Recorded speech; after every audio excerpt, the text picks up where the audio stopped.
क्यों डॉलर इतना ज़्यादा फेमस है दुनिया भर में और अमेरिका आज डॉलर के दम पर पूरी दुनिया को कंट्रोल करने की कोशिश करता है और एक बड़े हिस्से को कंट्रोल करता भी है।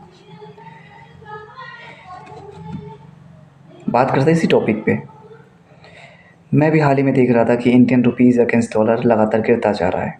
अभी हाल ही में 87 रुपये का जो 87 पॉइंट का जो मार्क्स है उसे भी छू के ऊपर चढ़ गया है इंडियन रुपीज़। मतलब कि $1 पे आपको 87 रुपये 10-15 पैसे मिल जाते हैं। इतना ज़्यादा बढ़ता जा रहा है। पिछले 10-15 साल में तो बहुत ज़्यादा गिरावट हुआ। बट ये होना था, इसे रोकना मुश्किल है सबके लिए, क्योंकि डॉलर दुनिया भर में डोमिनेट करता है हर चीज़ में। तो उसे कौन बीट कर पाए, और ख़ासतर हमारे जैसे इंडियन इकोनॉमी जो हम अभी एक ऊपर चढ़ती एक ग्रोइंग स्टेट में है, हम नहीं रोक सकते उन्हें। या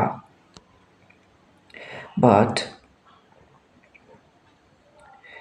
बात यह है कि डॉलर क्यों आखिर इतना क्यों लोग इस्तेमाल कर रहे हैं दुनिया भर में। कहीं पे भी कोई भी ट्रेड हो, किसी प्रकार का भी ट्रेड हो, किसी को क्रूड ऑयल मंगवाना हो, किसी को कैश मंगवाना हो, किसी को कोई प्रोडक्ट मंगवाना हो, एंड एवरीथिंग, किसी को वर्ल्ड वाइड पे करना हो, सब डॉलर में गिने जाते हैं। डॉलर में इसलिए गिने जाते हैं क्योंकि इसमें आसान होता है। डॉलर को कहीं पे भी इस्तेमाल करना आसान है, बहुत ज़्यादा। ये एक सिस्टमेटिक तरीके से बनाया गया है और ये आसान है क्योंकि इसे एक प्रॉपर सिस्टम से रन किया जाता है। और जब गोल्ड इस्तेमाल किया जाता था तो इनका अलग अलग वैल्यू लगाए जाते थे अलग अलग लोगों के द्वारा। बट यहाँ पे अमेरिका ने थोड़ा अलग गेम खेला। उन्होंने सबको कहा कि भाई आप हमारे गोल्ड जमा करो और गोल्ड के बदले हमसे आप डॉलर ले लो। अब जब जब हम आपको मन करे तब आप अपना डॉलर रख के जमा कर दें हमें और आप अपना गोल्ड लेकर चले जाए।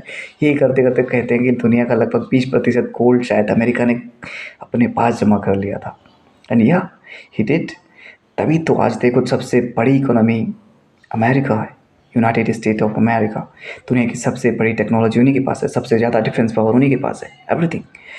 हाँ हाँ, उनके खिलाफ रशिया अवश्य ही खड़े हैं, क्योंकि रशिया यार उन्होंने अपने कैपिटल पे ध्यान नहीं दिया, उन्होंने अपनी इकोनॉमी पे ज़्यादा ध्यान नहीं दिया, उन्होंने सिर्फ और सिर्फ डिफेंस पे अपना सारा पैसा खर्चा है। That's why they are that kind of है। उनका एरिया भी बहुत ज़्यादा है, वो अलग मामला है। बट अमेरिका हर तरफ से दुनिया को कंट्रोल करता है। आप पैसे के मामले में देखो, डिफेंस के मामले में देखो, पॉलिटिक्स के मामले में देखो यार, any in every one single way, every single way they can they dominate over world. किसी के पास पैसे नहीं है तो वर्ल्ड बैंक है, IMF है, सिटी बैंक है, इनके मतलब है बहुत सारे बैंक्स हैं। ये उनको पैसे देते हैं कर्ज में और उनसे अपने हिसाब से पॉलिसी बनवाते हैं, अपने हिसाब से नियम बनवाते हैं, देश को चलवाने की कोशिश करते हैं, अपने फ़ायदे के लिए सब कुछ करता रहता है। किसी को पावर दे देता है, किसी को अपने सैनिक देता है। ऐसा नहीं कि पूरी तरीके से दे रहा है, उनको हेल्प कर रहा है अपने फ़ायदे निकालने के लिए अपने हिसाब से। और अभी थोड़ा ज़्यादा ही हो गया। अब दुनिया भर के लोग देख रहा है कि डॉलर वाले थोड़ा ज़्यादा ही ओवर डोमिनेट करने की कोशिश कर रहे हैं, ख़ास तौर पर एशियस पे। कुछ लोग अब आजकल देख रहे हैं और वो ऐसा तुक्का लगा रहे कि अब डॉलर यानी कि ख़ास तौर पर अमेरिका की जो गोल्डन एज है वो शायद ख़त्म होने जा रहा है। क्योंकि उनका जो एक नया नया मुद्दा चल रहा है, किसी पे टैरिफ लगाना, किसी पे सैंक्शन लगाना, किसी को टेक ओवर कर लेने की कहीं पे अगर आप न्यूज़ पढ़ते हैं तो आपको पता होगा, अमेरिका अभी भी हाल ही में बोल रहा था कि वो सारे के सारे ब्रिक्स कंट्रीज़ पर, ख़ास तौर पर उन सभी देशों पर जो डॉलर को डीडॉलराइज़ करने की कोशिश करेगा, अमेरिकन डॉलर को, उनको वो 100% टैरिफ लगा देगा उन सारी कंट्रीज़ पे। अभी यूएसए बोल रहा था कि वो गाज़ा स्ट्रिप को टेक ओवर कर लेगा, डिमोलिश करके उसे फिर से नए तरीके से बनाएगा, अपने तरीके से वो अपना कब्जा लेगा। ऐसे यार अजीब अजीब तरीके के सारे के डिसीजन बनाए जा रहे हैं। मतलब कि सिर्फ सेल्फ थिंकिंग चल रहा है यहाँ पे। वो कहते हैं ना, जब देश का एक फ्यूचर एक सिर्फ कैपिटलिस्ट बंदे के हाथ में आ जाए तो देश किस दिशा में जा सकता है, ये आप देख सकते हैं। और यस, देख रहे हैं पूरी दुनिया। अब शायद थोड़ा बुरा दौर चल रहा है फ़िलहाल, हमें थोड़ा बुरा झेलना पड़ेगा, बट मुझे लगता है जल्द ही यूएस को गिरना पड़ेगा, जिस हिसाब से वो कोशिश कर रहा है दुनिया भर को दबा कर रखने की।